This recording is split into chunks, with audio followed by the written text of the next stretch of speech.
सुप्रभात विद्यार्थियों। आज कक्षा 9 विषय हिंदी व्याकरण के अंदर अपना एक टॉपिक चलना था उपसर्ग और प्रत्यय। उसी उपसर्ग और प्रत्यय की पहले भी मैंने यूट्यूब पे वीडियो डाली थी कि उपसर्ग क्या होता है, प्रत्यय क्या होता है, क्या इसकी परिभाषा होती है, इसके बारे में उम्मीद है आपने वो वीडियो देखी होगी। और इसके साथ ही जो है वो वीडियो देखने के बाद में आपको उपसर्ग और प्रत्यय समझ में आ गए होंगे।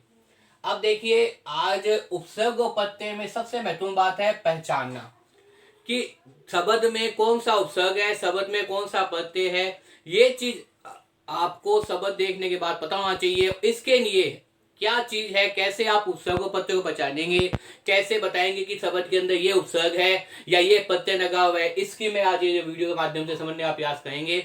उम्मीद है इस वीडियो को देखने के बाद में आपको उपसर्ग और प्रत्यय शब्द देखते ही पता चल जाएगा कि शब्द में कौन सा उपसर्ग या प्रत्यय लगा हुआ है। अगर ये वीडियो आपको पसंद आए तो कमेंट कीजिए, लाइक कीजिए, शेयर कीजिए और साथ में चैनल को सब्सक्राइब कीजिए।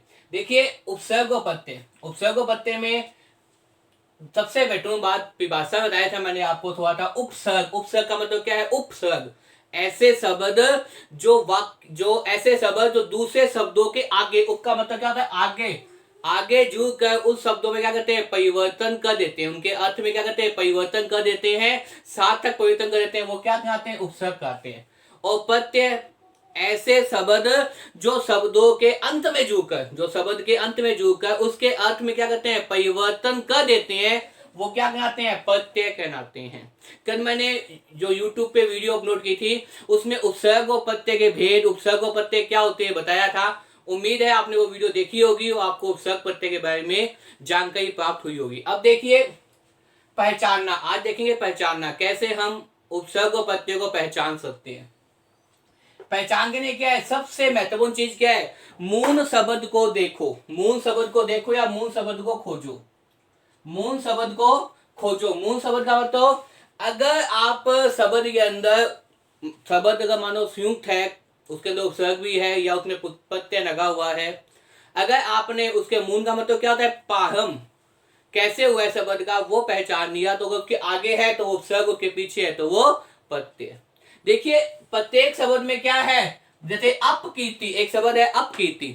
अब अपकीर्ति के अंदर ये जो कीर्ति शब्द है ना, ये क्या है भाई? ये जो कीर्ति शब्द है ये है मूल शब्द। अब इसमें क्या है? उपसर्ग, क्योंकि अब आगे है जो पनस है। मूल शब्द खोजने के बाद में जब आपने मूल शब्द उपसर्ग में से देख लिया या शब्द में, तो अगर आगे लगा तो वो क्या हो जाएगा? उपसर्ग कहलाएगा। और अगर वो शब्द के बाद में लगा हुआ है तो वो क्या कहलाएगा? प्रत्यय कहलाएगा। जैसे निखाई, जैसे शब्द क्या है? निखाई। तो इसमें मूल शब्द क्या है भाई? ये जो शब्द है ये आपके मूल शब्द है निख, और आई क्या हो जाएगा भाई? आई बाद में लगा तो आई क्या हो जाएगा भाई? प्रत्यय। ये क्या चीज है आपकी? प्रत्यय।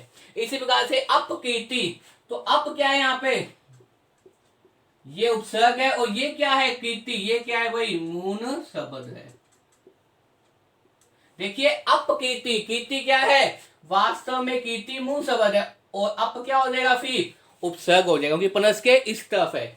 एक ही प्रकार से शब्द क्या है? प्रतिवेदन। प्रतिवेदन है, वेदन क्या है भाई? वेदन है आपके सामने मूल शब्द। वेदन क्या है? मूल शब्द। तो पति क्या हो जाएगा? उपसर्ग। इसी प्रकार से परिधान, परिधान के अंदर धान क्या है भाई? धान क्या है आपका? मूल शब्द। और परि क्या हो जाएगा? उपसर्ग। इसी प्रकार से निभिमान, निभिमान में नी और अभिमान, इसमें मान क्या है भाई? इसमें मान है भाई मूल शब्द। मैंने पहले बताया था एक शब्द के अंदर कई बार एक से ज्यादा क्या हो सकते हैं भाई? उपसर्ग और प्रत्यय हो सकते हैं। तो अब देखिए इसमें, देखिए नी मान, नी अभी और मान। नी अभी और मान का मतलब क्या है यहाँ पे? कि नी और अभी, नी और अभी क्या है यहाँ पे? नी और अभी तो उपसर्ग है, मान क्या है भाई? मूल शब्द है। इसी प्रकार देखिए निर्जीव, निर्जीव, यहाँ पे ऊपर जो लगा होता है देखिए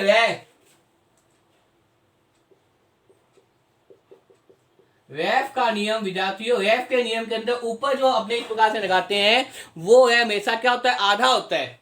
तो रैफ का नियम में यह आधा है, तो यहाँ पे मैंने आधा लगा दिया। लेकिन ये जीव शब्द है, ये जीव शब्द क्या है भाई? मूल शब्द है, और नी यहाँ पे क्या हो जाएगा? उपसर्ग हो जाएगा। इसी प्रकार से पराधीन, पराधीन के अंदर धीन क्या है भाई, ये तो क्या है मूल शब्द, और परा क्या हो जाएगा, उपसर्ग हो जाएगा। इस प्रकार से आपने पेपर के अंदर शब्द देखने के बाद पहचानना है, क्या चीज पहचाननी है आपने, शब्द देखने के बाद में आपने उस शब्द के मूल शब्द को पहचानने का प्रयास करना है। और जब आप मूल शब्द को पहचानने का प्रयास करेंगे तभी क्या है, आप इस प्रकार से उपसर्ग और प्रत्यय को देख पाएंगे। आगे देखिए प्रत्यय, इसी प्रकार प्रत्यय के अंदर देखिए निखाई, निखाई में आई क्या है भाई, निख क्या है, निख तो मूल शब्द है, आई क्या हो जाएगा, प्रत्यय हो जाएगा। उसी प्रकार से भ्रांतिमान, भ्रांतिमान के अंदर भ्रांति क्या है भाई, मूल शब्द है, और मान क्या हो जाएगा भाई, प्रत्यय हो जाएगा। इसी प्रकार से मिठात, मिठात में मीठा क्या है भाई, मीठा तो मूल शब्द है, आस क्या हो जाएगा भाई, प्रत्यय हो जाएगा। भारतीय, भारतीय भात क्या है भाई, मूल शब्द, ये क्या है भाई, प्रत्यय। और सजावट में सज क्या है भाई, मूल शब्द, आवट क्या है, प्रत्यय है। इस प्रकार से जब आप शब्द देखेंगे तो शब्द देखने के बाद अगर शब्द के प्रारंभ में है, सबसे पहले क्या खींचेंगे आप, सबसे पहले क्या देखेंगे, मूल शब्द। अगर वो शब्द के प्रारंभ में लगा हुआ है, अगर वो शब्द के प्रारंभ में तो उपसर्ग, और अगर वो शब्द के अंत में है तो क्या हो जाएगा भाई, प्रत्यय। अगर वो स्वर्ग पर मूल शब्द पहले में तो उपसर्ग, अंत में है तो प्रत्यय हो जाएगा। अब देखिए सबसे महत्वपूर्ण चीज कि आप शब्द को कैसे खंडित करेंगे। अगर आप लोगों को इस शब्दों का विच्छेद करना आता है तो आप आसानी से देख पाएंगे कि वास्तव में मूल शब्द क्या होता है। देखिए जैसे मूल शब्द ये होता है, जैसे मैंने एक उदाहरण लिख दिया,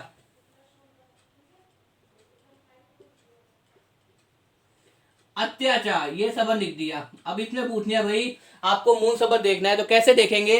अत्याचार के अंदर यह से पहले क्या लगा हुआ है, आधा अक्षर लगा हुआ है, तो कौन सी संधि हो जाएगी, यन संधि हो जाएगी। यह से पहले आधा वर्ण है, संधि कौन सी हो जाएगी, यन संधि। तो आप ऐसे करो, इसको क्या करो भाई, अलग कर लो, यह प्लस में क्या हो जाएगा, आचार। अब यह को आप क्या कर सकते हो, ई प्लस ए में क्या कर सकते हो, विभक्त कर सकते हो। तो ये क्या हो जाएगा, अति, और प्लस में क्या हो जाएगा, आचार। अब अति आचार, अब देखिए इसमें भी मूल शब्द नहीं दिखाई दिया।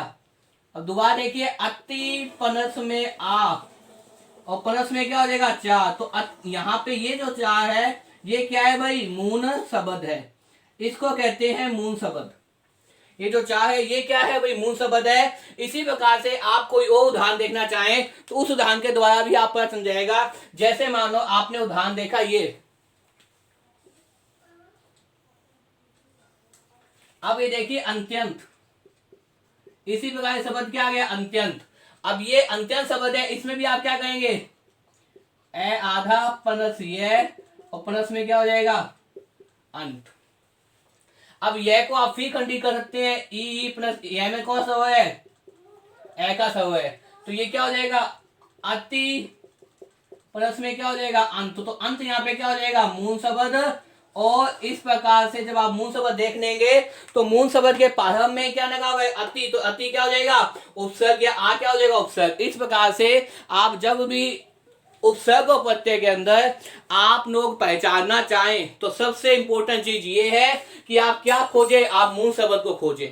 और जब आपके सामने मूल शब्द आ जाएगा उसके आगे वाला उपसर्ग होगा, उसके बाद वाला क्या हो जाएगा, प्रत्यय हो जाएगा। इस प्रकार से आप कई उदाहरणों पर इस नियम को अप्लाई कीजिए, और जब आप इस नियम को अप्लाई करेंगे तब आपको पता चलेगा वास्तव में उपसर्ग और प्रत्यय क्या चीज होती है। इसमें जो प्रश्न आता है, जैसे मानो अब ये है अत्याचार है, तो अत्याचार के दोबारा विघटित कर दिया, अत्याचार को शब्द को जब आपने खंडित कर दिया, अत्याचार शब्द को जब आपने तोड़ दिया तो क्या हो जाएगा, अति प्लस अचार। अति और क्या है भाई, उपसर्ग, और चार क्या है भाई, मूल शब्द। इसी प्रकार से अंत्यंत, अंत्यंत के अंदर भी आपने इसको विघटित कर दिया, शब्दों में वर्णों में खंडित कर दिया, तो ये क्या हो जाएगा, अति प्लस में अंत। अंत क्या है भाई, मूल शब्द। और जब मूल शब्द पता चल जाएगा तो आगे वो प्रत्यय, पीछे प्रत्यय, आगे क्या हो जाएगा, उपसर्ग। उम्मीद है आपको इस वीडियो के माध्यम से उपसर्ग और प्रत्यय पहचानने आ जाएंगे। ये जब आएंगे, जब आप बार बार इन चीजों का अभ्यास करेंगे तभी आपको उपसर्ग और प्रत्यय इस प्रकार से खोजने आ जाएंगे कि शब्द देखने के बाद आप बता पाएंगे कि शब्द में कौन सा उपसर्ग है या कौन सा प्रत्यय है। कई बार एक शब्द के अंदर एक से ज्यादा उपसर्ग भी होते हैं, एक से ज्यादा, कई बार एक शब्द के अंदर एक से ज्यादा प्रत्यय भी होते हैं, और कई बार ऐसा भी होता है शब्द के अंदर उपसर्ग और प्रत्यय दोनों होते हैं। तो इस चीज से आपको घबराने की जरूरत नहीं है। वो आप जब तक आप मूल शब्द तक नहीं पहुंचोगे तब तक आप आगे को विघटित करते रहिए, उसको खंडित करते रहिए, तोड़ते रहिए, और जब आप एक बार उसे खंडित कर देंगे, तोड़ देंगे, तो आपको क्या पता चल जाएगा? उपसर्ग और प्रत्यय पता चल जाएगा। उम्मीद है आपको उपसर्ग और प्रत्यय कैसे निकालने हैं ये समझ में आया होगा। धन्यवाद।